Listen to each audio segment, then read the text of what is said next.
जय श्री श्याम। आज हम सुनेंगे चंद्र षष्ठी व्रत की कथा। किसी नगर में एक साहूकार दंपति रहते थे। साहूकार की पत्नी स्वस्थता से नहीं रहती थी। वह मासिक धर्म की अवधि में भी घर के बर्तनों को छू लेती थी। समय पूरा होने पर दोनों स्वर्ग सिधार गए। दूसरे जन्म में साहूकार बैल बना तथा उसकी पत्नी को कुतिया की योनि मिली। दोनों का दाना पानी भगवान ने उनके पुत्र के घर में ही लिखा था। अतः समय के अनुसार वे अपने पुत्र के घर आकर रहने लगी। बैल दिन भर खेत में हल आदि जोतता और बोझ ढोता। कुतिया घर की रखवाली करती। एक दिन लड़के के पिता का श्राद्ध आया। बहू ने खीर बनाई। बहू घर के दूसरे कामों में व्यस्त थी। एक चील खीर के बर्तन में सांप डाल गई। बहू तो इसको पता नहीं चला, परंतु कुतिया ने सब कुछ देख लिया। उसने सोचा कि इस प्रकार तो खीर खाकर ब्राह्मण मर जाएंगे और उसके बहू बेटे पर ब्रह्म हत्या का दोष लगेगा। मौका पाकर कुतिया ने उसमें मुंह डाल दिया। ये देखकर बहू को बड़ा क्रोध आया और उसने आव देखा ना ताव चूल्हे में से जलती लकड़ी निकालकर पूरे वेग से कुतिया की पीठ पर मारी कि उसकी रीढ़ की हड्डी टूट गई। बहू ने वह खीर फेंक दी और दूसरी रसोई बनाई। तब यथा समय सभी ब्राह्मण भोजन करके चले गए, पर बहू ने कुतिया को जूठन तक नहीं दी। रात हुई। कुतिया और बैल आपस में बातें करने लगी।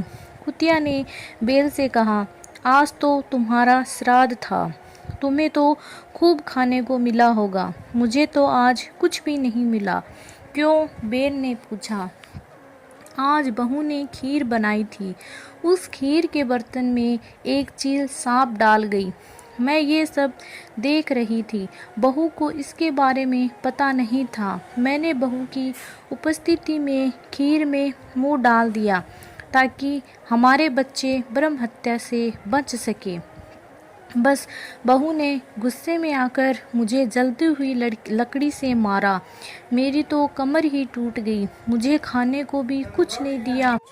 ये सुनकर बैल बहुत दुखी हुआ और बोला, आज तो मैंने भी भूखा हूँ, कुछ भी खाने को नहीं मिला और अन्य दिनों की अपेक्षा आज काम भी अधिक करना पड़ा। बेटा और बहू दोनों ही उनकी बातें सुनते रहे। आश्चर्य और कौतूहल के कारण उन्हें रात भर नींद नहीं आई। सवेरे होते ही बेटे ने पंडितों को बुलाकर पूछा, मेरे माता और पिता किस योनि में है?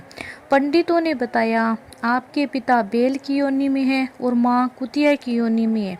अब लड़का सारा रहस्य जान गया।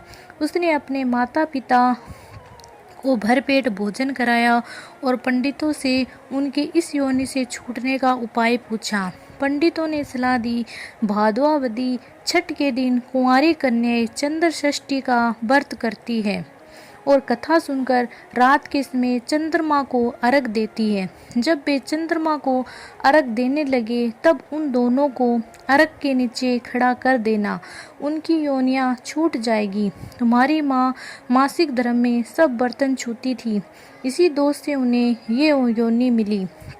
ये जानकर लड़के ने निश्चय कर लिया कि वह पंडितों के परामर्श के अनुसार ही ये सब करेगा। कुछ दिनों बाद जब चंद्र षष्ठी का व्रत आया तो उसने वैसा ही किया। इस प्रकार उसके माता पिता अपनी अपनी योनियों से छूटकर मोक्ष को प्राप्त हुए। बोलो चंद्र भगवान की जय।